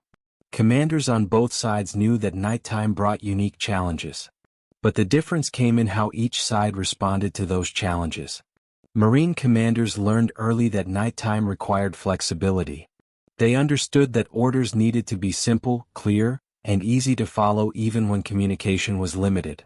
They encouraged small unit initiative, allowing squads to make decisions based on the situation rather than waiting for instructions. This trust in individual soldiers became one of the greatest strengths of Marine night operations. A Marine squad leader once said, "We were given goals, not scripts." This meant they knew what they were supposed to achieve but were trusted to decide how to achieve it once darkness settled. This approach required confidence, from both the commanders and the Marines themselves. But it also built confidence. When soldiers feel trusted, they act with a sharper mind. They take their mission seriously. They become more aware of their surroundings. Japanese commanders, however, often relied on strict discipline and fixed plans. They believed that soldiers should follow orders exactly. This worked well during daylight, when conditions were clear and movements could be seen. But at night, the unpredictable nature of the jungle made strict plans difficult to follow. If a Japanese unit lost contact with its commander, confusion grew quickly. Soldiers were afraid to make decisions on their own, fearing they might be punished for disobeying orders. This hesitation slowed their response and created dangerous delays. Sometimes, Japanese units stayed in positions long after it was safe, simply because they lacked updated instructions.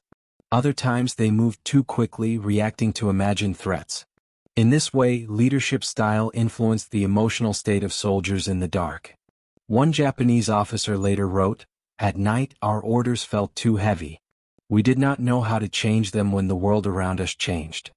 The Marines, meanwhile, adapted constantly. If a path was blocked, they found another. If a noise suggested danger, they paused and listened. If a moment of opportunity appeared, they moved forward with confidence. This adaptability made the Marines feel more at home in the darkness. During the battle for Okinawa, this leadership difference became especially clear. Marine commanders used night patrols to gather important information that shaped daytime strategies. They allowed patrol leaders to modify their plans based on what they found. Some squads returned early if conditions were too dangerous. Others stayed out longer if they discovered valuable intelligence. This freedom created a sense of ownership among the Marines. They weren't just following orders. They were shaping the outcome of the battle. Japanese commanders, on the other hand, struggled with nighttime communication. Troops in caves had limited visibility and relied on runners who often got lost or delayed. Radios sometimes malfunctioned in the humid air. And when messages did arrive, they were often too late. This created a cycle of uncertainty. Uncertainty led to hesitation. Hesitation led to mistakes. Mistakes led to fear. And fear spread quickly from soldier to soldier. But the story of leadership at night is not just about military style. It is also about understanding the human limits of war. The night hides more than movement. It hides emotions. Both sides had officers who felt the weight of responsibility more strongly in the darkness. A commander might lie awake for hours, unable to rest because he worried about his men. He wondered if he had chosen the right positions. He wondered if the enemy was approaching.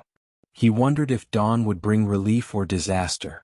Some Marine officers walked quietly among their men at night, offering a reassuring word or a quiet pat on the shoulder. These small gestures helped reduce fear, reminding the soldiers that they were not alone.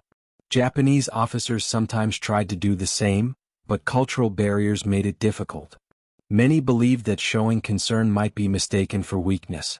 Others did not want their men to see their own fear. But hiding fear does not make it disappear. It only makes it heavier. Let us imagine one of those nighttime decisions.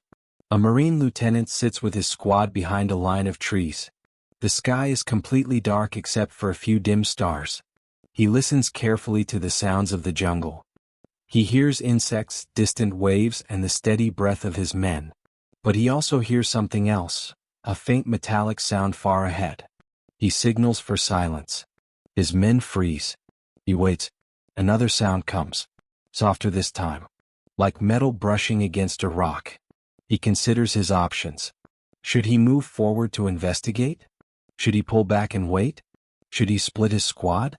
He studies the terrain, the wind, the timing of enemy routines. Then he makes a decision, calm, quick, confident. He guides his squad around the sound, avoiding the danger altogether. This choice saves lives.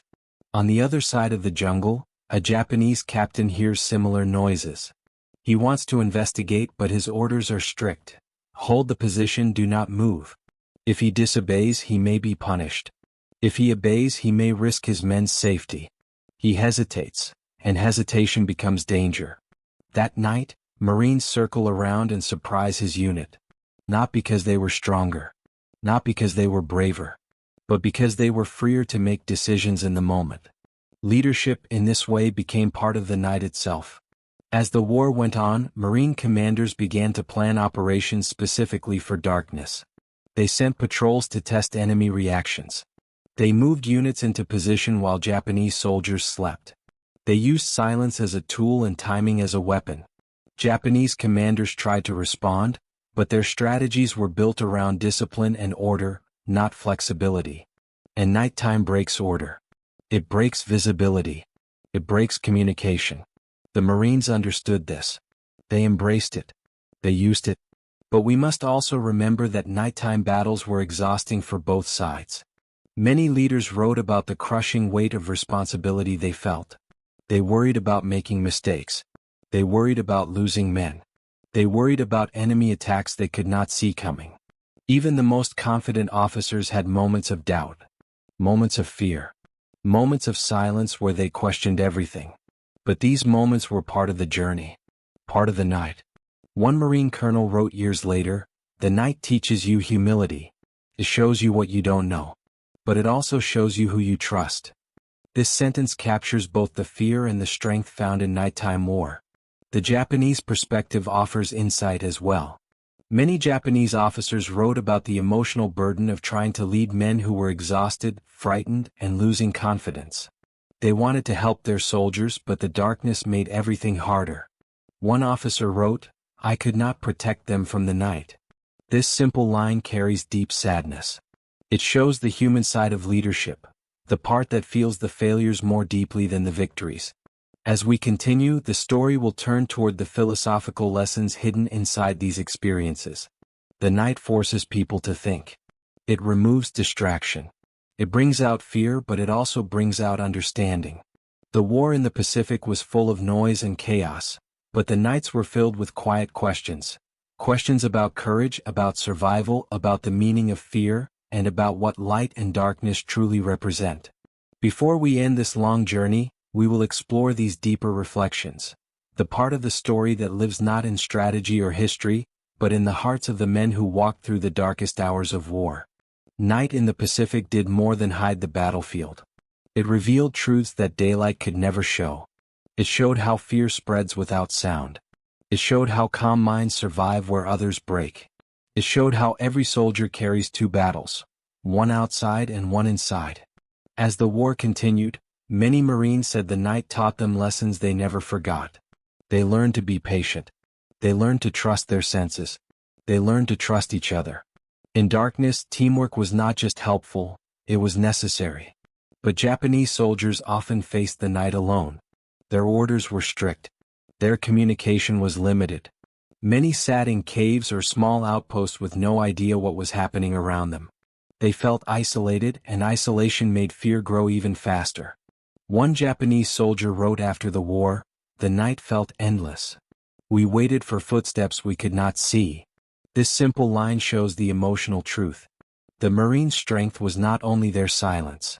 It was the fear that silence created. Marines used the night to move into better positions. They scouted enemy defenses. They gathered information.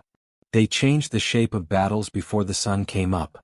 Japanese units woke each morning wondering how the Marines always found gaps in their lines. But the Marines had their own struggles. Many felt tired, hungry, and emotionally drained. Some said the darkness felt heavy on their chest. Others said they feared making a sound more than facing bullets. Yet their training helped them stay calm. The night did not break them. It shaped them. For Japanese soldiers, the night did the opposite. It took their strength away. It created doubt where confidence once lived. It made the war feel unwinnable even before the fighting began.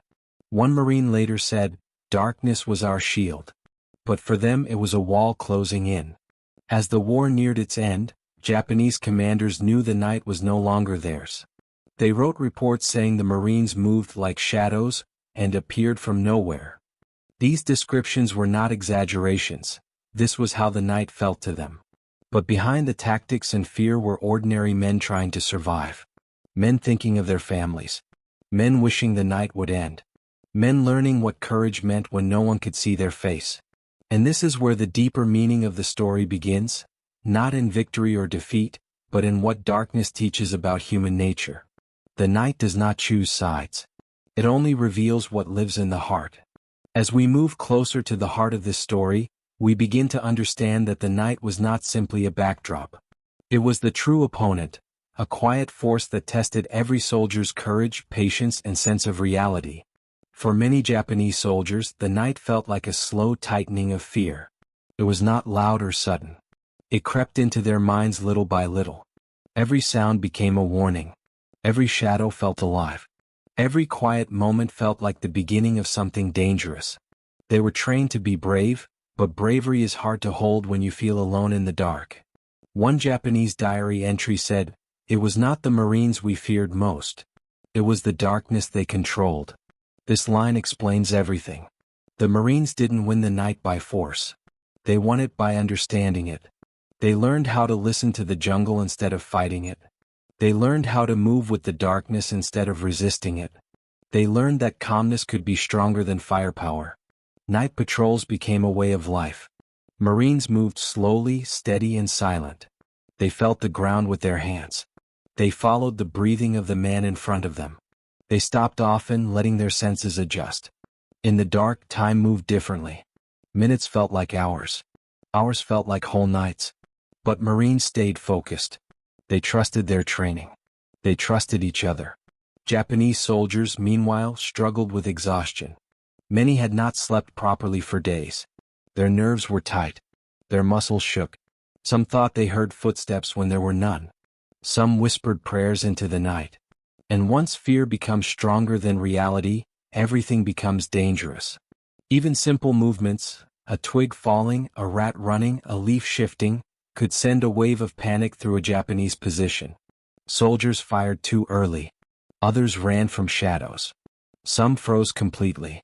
The night took away their strength long before the Marines arrived. But it is important to remember that the Japanese soldiers were not weak men. They were brave, committed, and loyal to their cause. They endured things many people could not imagine. But they were not trained for this kind of war. And the mind, once pushed too far, begins to break. Marines also felt fear. They wrote about nights where the jungle felt endless, where every step felt like a mistake waiting to happen. But they shared this fear. They talked about it quietly. They guided one another through it. Fear shared becomes lighter. Fear hidden becomes heavier. This simple difference shaped entire battles. Commanders on both sides felt the pressure too. Marine leaders trusted their men to adapt, to move, to decide. Japanese leaders held tighter to strict orders, hoping discipline alone could hold back the night. But the night does not bend to discipline. It bends to understanding. One Marine officer said after the war, "The darkness taught us to see differently." He didn't mean with eyes. He meant with awareness, with calm, with respect for the unknown. In many ways, that is the deeper truth of this story. The Marines did not just fight in the night. They learned from it. And the Japanese did not just fear the night. They were trapped by it. Soon, as the war turned toward its final chapters, this emotional imbalance became impossible to ignore. The night had become a silent weapon, one that changed the minds of thousands of men before a single shot was fired. As the war moved toward its final islands, the emotional divide between the two armies became clearer than ever. The Marines felt at home in the night. The Japanese felt trapped by it. And this difference shaped everything that happened next. The Japanese high command began receiving reports that were difficult to believe. Soldiers wrote that Marines appeared behind them without warning. Others said they heard movement but saw no one. Some claimed the enemy could travel through the jungle without making a sound. At first, these reports were dismissed as exaggerations. But they kept coming. And one truth became impossible to ignore. The Marines had mastered the night in a way the Japanese could not match. On islands like Saipan, Peleliu, and Okinawa, this mastery created a new kind of pressure, the pressure of never feeling safe. Japanese soldiers wrote that they could not sleep, even when ordered to rest. Many stayed awake for hours, staring into the blackness, afraid that closing their eyes meant never opening them again. This fear turned every night into a battle even when no attack happened. A dropped coconut could trigger panic. A gust of wind could cause shouting. A shifting shadow could start a firefight between Japanese units. Fear became its own enemy. Meanwhile, Marine patrols grew even more skilled. They moved through narrow paths, climbed rocky ridges, and slipped between Japanese lines as naturally as if they were walking familiar city streets. Their senses sharpened.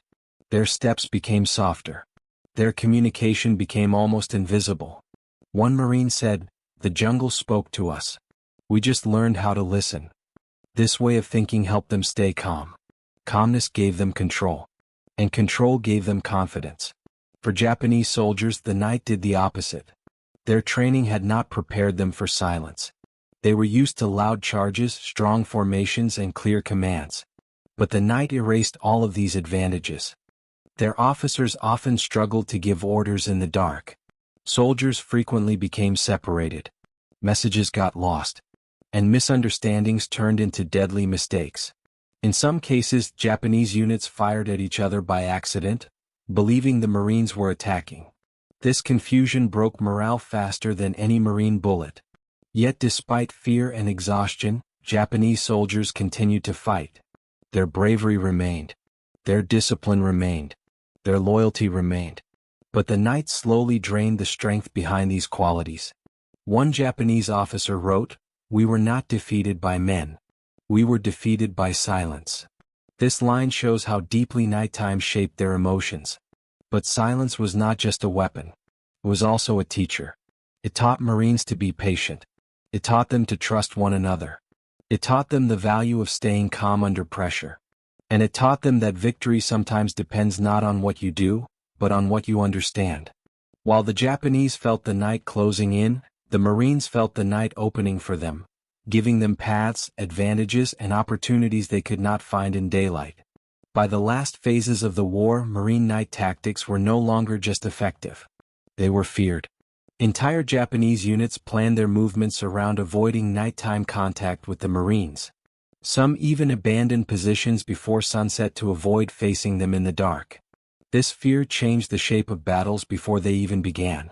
But behind all this strategy and emotion were the lives of young men, tired, hungry, hopeful, scared, trying to stay alive in a world where every shadow felt like a test. And the night tested everyone. For the Marines, it was a test they learned to pass. For the Japanese, it became a test they could not escape. As the war approached its final chapters, the night had already rewritten the minds of thousands of soldiers. It shaped how they thought, how they moved, how they fought, and how they survived. And it revealed one of the deepest truths of human conflict. Fear is not just a feeling, it is a force that can change the outcome of a war. For Japanese soldiers, fear became a shadow that followed them everywhere. Even when no Marines were around, the jungle felt full of danger. A quiet moment did not feel peaceful, it felt threatening. Rest did not feel restful, it felt risky. One Japanese soldier wrote, "The silence became heavier than battle. This is not the voice of a weak man. It is the voice of someone pushed beyond the limits of human endurance." Marine night tactics did not break Japanese lines by violence alone. They broke their sense of safety. And once safety disappears, even the strongest soldier struggles to think clearly. Meanwhile, Marines felt something different. They grew more confident with each nighttime mission. Their movements became smoother. Their decisions became quicker. Their courage grew through shared experience. They did not fear the darkness, they worked with it. Many Marines said that at night they felt even more connected to their fellow soldiers. They depended on each other completely. A hand on the shoulder, a tap on the arm, a whispered warning, these small gestures built a sense of unity that daylight battles could not create.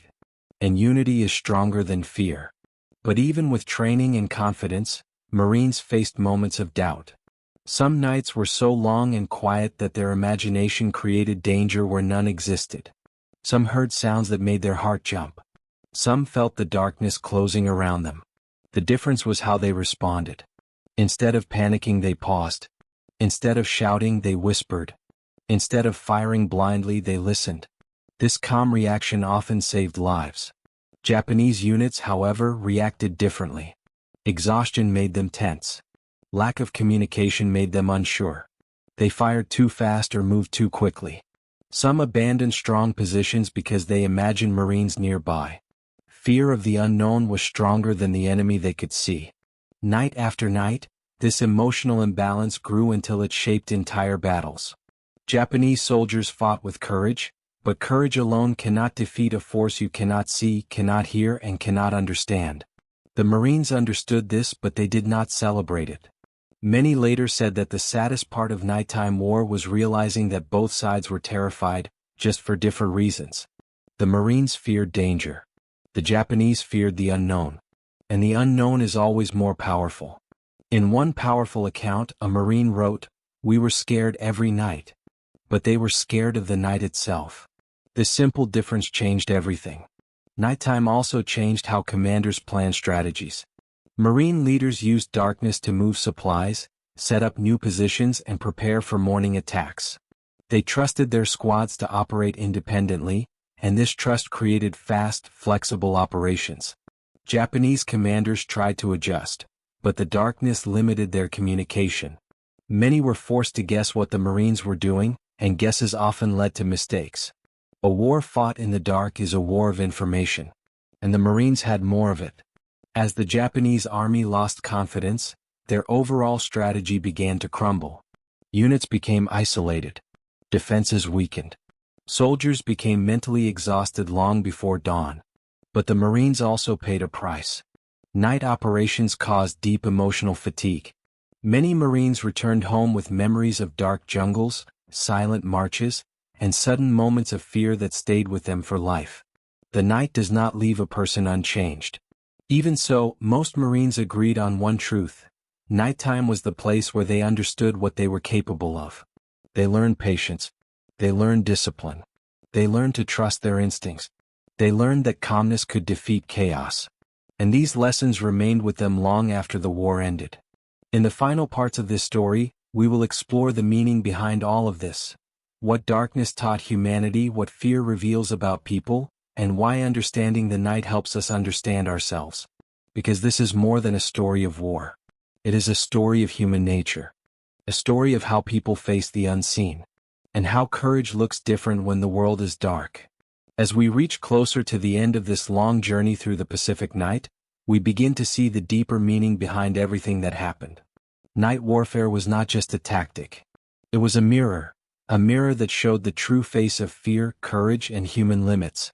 The darkness stripped away distractions. It removed the noise of tanks and planes. It left only the sounds of breathing, footsteps, and the jungle shifting quietly in the wind. In this stripped-down world, soldiers were forced to face themselves. Marines discovered strengths they never knew they had. Many said that darkness sharpened their senses and made them pay attention to every small detail. They learned to slow down, to breathe with intention, and to trust their instincts. These lessons did not just help them fight, they helped them survive. Japanese soldiers faced a different kind of lesson. Their fear of nighttime grew from not understanding it. They did not know how the Marines moved or where they were. The more they tried to predict the enemy, the more lost they felt. When a person cannot understand something, their imagination fills the space, and imagination in the dark can be frightening. One Japanese soldier later wrote, "At night, our fear had no shape. It could be anywhere." This is a powerful line because it explains the difference clearly. The Marines understood the night. The Japanese imagined it. The Japanese army was filled with brave men, but bravery is not the same as familiarity. You can be courageous and still fear the unknown. And the unknown is what the Marines mastered. Night after night, Japanese soldiers felt the weight of invisible pressure. They felt watched even when no Marines were near. They felt hunted even when the jungle was silent. They felt danger where there was none. The mind can only take so much. Meanwhile, Marines built confidence through repetition. Every silent patrol made them stronger. Every quiet approach taught them something new. Every small success in the dark proved that their training worked. Nighttime became a teacher, not an enemy. But even Marines admitted that some nights were harder than others. Some described feeling lost in their own thoughts. Some stared into the dark for so long that shadows began to move in their imagination. Some felt the weight of responsibility, knowing that one mistake could endanger their whole squad. Yet they faced these emotions together, not alone. Fear shared becomes manageable. Fear faced alone becomes overwhelming. This emotional truth was one of the biggest differences between the two armies. As darkness continued to shape the war, commanders also began to see its deeper meaning. Marine leaders noticed that nighttime made soldiers more thoughtful, more cautious, and more aware of their surroundings. They used these qualities to plan missions that required precision and discipline. Japanese commanders, however, saw nighttime as a barrier they could not remove. Many wrote reports saying the night reduced morale, disrupted communication, and made soldiers unpredictable. They tried to solve the problem, but they were already too deep into the war, and their training systems could not change fast enough. The night kept winning. But beneath all of this strategy and emotion lies a universal truth. Darkness forces people to confront themselves. For Marines, this confrontation gave them strength. For Japanese soldiers, it exposed their fears. Neither side wanted the night. Both sides had to survive it. And surviving it left marks that lasted long after the war ended. Some Marines never forgot the feeling of walking silently through trees that stood like giant shadows. Some never forgot the mix of fear and focus that guided their steps. Some never forgot the faces of their friends glowing faintly in starlight as they moved through the jungle. Japanese veterans never forgot the long hours of waiting, the dread of hearing footsteps, the shock of discovering that Marines had been near without their knowledge. Many carried this fear with them for years. War ends, but memories do not. And among all the memories of the Pacific War, the memories of the night are some of the strongest. The night took away sight. But it revealed truth. It revealed what happens when courage is tested. It revealed what happens when fear grows quietly. It revealed what humans become when everything familiar disappears. As we move toward the final parts of this story, we will explore these lessons, the philosophical meaning behind the darkness, and what it shows us about human nature, survival, and the silent battles we all face. As the final months of the Pacific War unfolded, the meaning of the night became clearer than ever. Darkness was no longer just the absence of light. It had become a symbol of fear for the Japanese and a symbol of control for the Marines. But behind these symbols were real people, living real moments that shaped the rest of their lives. Many Marines later said that the night taught them patience. They learned that rushing could be deadly, that noise could reveal everything, and that silence was a form of strength. They learned to slow their minds, control their breathing, and make decisions carefully. This discipline became part of who they were. Japanese soldiers, however, described the night as a constant enemy. They feared what they could not see, and their imagination filled the darkness with danger. Even when no Marines were nearby, they felt as if something was always waiting for them.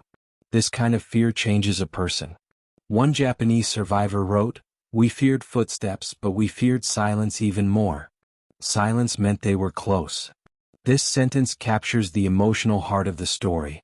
Silence, which should have been peaceful, became terrifying. Every quiet second felt like a warning. But the Marines understood silence. They used it. They controlled it. They trusted it. Trust turned the unknown into something manageable. Fear turned the unknown into something unbearable. This emotional divide shaped every night of the war. But there were also moments that showed humanity even in darkness. Marines described watching fireflies glow like floating sparks, giving a strange beauty to the jungle. Japanese soldiers wrote about hearing frogs and insects singing in the night, reminding them of home. For short moments the war felt distant. These moments, small as they were, helped soldiers survive emotionally. Still, the night always returned to its true form, a place of danger, fear, and survival. And it tested every soldier differently. Let us imagine one final night through the eyes of two men. One Marine, one Japanese soldier. The Marine moves slowly through the jungle. His steps are soft. His breathing is steady. He feels the hand of the Marine behind him gently tapping his shoulder, signaling a stop. He crouches and listens. His senses sharpen. He feels fear, but he controls it. He trusts his training. He trusts his squad. The Japanese soldier sits in a shallow trench. His hands grip his rifle tightly. His eyes stare into the darkness, trying to find shapes, trying to find meaning. He hears a sound, a soft rustle. His heart races. He wonders if the Marines are already near. He wishes he could see even 1 meter ahead. He feels alone. Two men. Two sides. Two completely different experiences of the same night. The Marine fears danger. The Japanese soldier fears the darkness itself. This difference, this emotional difference, changed the direction of the war. By the time the conflict neared its end, the night had already broken the nerves of many Japanese units. Even their commanders admitted that nighttime had become impossible to control. They could not stop soldiers from panicking. They could not improve their communication. They could not match the Marines' silent skill. The night was no longer just an environment. It had become a weapon. A silent, invisible weapon that struck the mind before it struck the body. But even as the Marines gained mastery over the night, they never forgot the human cost. They carried the weight of fear, the weight of responsibility, and the weight of memories that followed them home. Night changed them too, not in the same way but deeply. It taught them that courage is not the absence of fear. It is the ability to keep moving in the dark, even when fear is close behind. It taught them that silence can be stronger than noise, that patience can be stronger than speed, that unity can be stronger than fear. And it taught them that darkness reveals who people truly are. Now, in the final sections we will step into the philosophical meaning behind all of this, what the night represents, what it teaches us, and why the story of Marines and Japanese soldiers in the Pacific still resonates with us today. Because this is not only a story of war. It is a story of humanity facing its deepest fear, the fear of the unknown. As we enter the final reflection of this long journey, the battlefield begins to fade, and what remains is something deeper, the human truth hidden inside the darkness. The war ended long ago, but the lessons from those nights still speak to us, because they are not only about Marines and Japanese soldiers. They are about all of us. Darkness, in war or in life, is never just the absence of light. It is the place where fear grows fastest. It is the place where imagination can become an enemy. It is the place where we discover what we truly believe. For the Marines, darkness revealed strength they never knew they had. They learned that courage is not loud. Courage is quiet.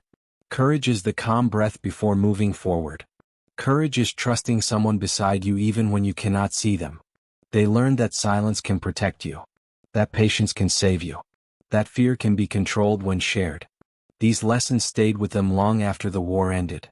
Many Marines later said that the night taught them more about themselves than any victory or defeat. It taught them to listen, to observe, and to understand the world in a deeper way. For Japanese soldiers, the night taught a different lesson, one about the weight of fear. It showed how fear becomes stronger when it is hidden, how silence becomes painful when you face it alone, and how the mind can break faster than the body. Their experience reminds us that fear is not a sign of weakness. It is a sign of being human. The problem is not fear itself. The problem is facing fear without support, without understanding, without preparation. This is why Japanese soldiers suffered so much in the dark. They were brave men, but they were alone with their fear. When we understand this, we see the story differently. It is not simply a tale of one side winning and another losing. It is a reminder that humans need connection. We need guidance. We need trust. We need someone beside us when darkness arrives. Because darkness comes to everyone, not just soldiers. Sometimes it arrives in the form of uncertainty about the future. Sometimes it arrives in moments of loss. Sometimes it arrives when life feels confusing or heavy. And in those moments, we face the same question the soldiers faced. What do we do when we cannot see what lies ahead?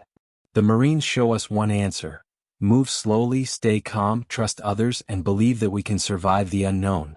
The Japanese soldiers show us another, that fear grows strongest when it is carried alone. Neither side was defined by victory or defeat. They were defined by their humanity. Every soldier in the jungle carried memories of home, dreams for the future, and fears they never spoke aloud. Every one of them felt the night pressing against their hearts at some point. And every one of them tried in their own way to find the courage to keep going. In this way, the night becomes a symbol of life itself. A space of uncertainty. A test of character. A moment where we must choose between fear and understanding. The story of the Pacific Night is not only about war. It is about people discovering what they can endure. It is about the quiet strength that grows when we face darkness together. It is about the hope that sunlight will return. Because no matter how long the night lasted in the Pacific, morning always came.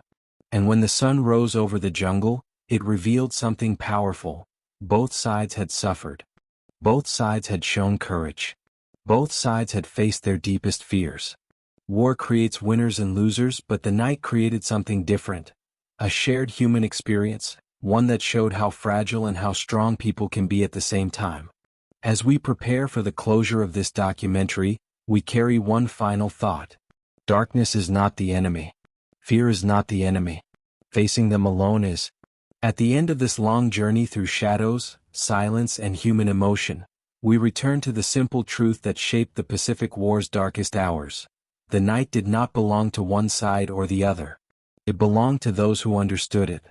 For the Marines, darkness became a teacher. It taught them patience. It taught them trust. It taught them calmness when fear tried to take control. They learned to move without sound, to think without panic, and to work together even when they could not see each other. In doing so, they turned the night into an advantage, not through force but through understanding. For Japanese soldiers, the night became a burden too heavy to carry. It stole their rest. It clouded their thoughts. It filled their imagination with danger they could not escape. Brave men, trained in honor and discipline, found themselves trapped between silence and fear. Not because they lacked courage, but because they lacked the tools to face a new kind of war, a war of shadows, uncertainty, and unseen movement. In the end, the night revealed something deeper than tactics. It revealed how human beings survive hardship. It revealed how fear grows when faced alone. It revealed how courage grows when shared. This is why the story of Marines and Japanese soldiers in the dark still matters today. Because darkness is not only a part of war. It is a part of life. We all face moments when the path ahead feels unclear. We all face nights of doubt, fear, or uncertainty. And like the soldiers of the Pacific, we must decide how to face them. We can face them alone, letting fear grow. Or we can face them together with trust, patience, and calmness, just as the Marines did when they moved through the jungle, one quiet step at a time. The war ended, but the lessons remain. Darkness does not break us. Fear does not define us. Only how we face them does. And so, as the final light rises over the long Pacific night, we leave this story with a simple message. Even in the deepest darkness, courage still breathes. Even in silence, strength still grows. And even in war, humanity finds its way through the shadows. Because night may rule the battlefield, but it can never rule the human spirit.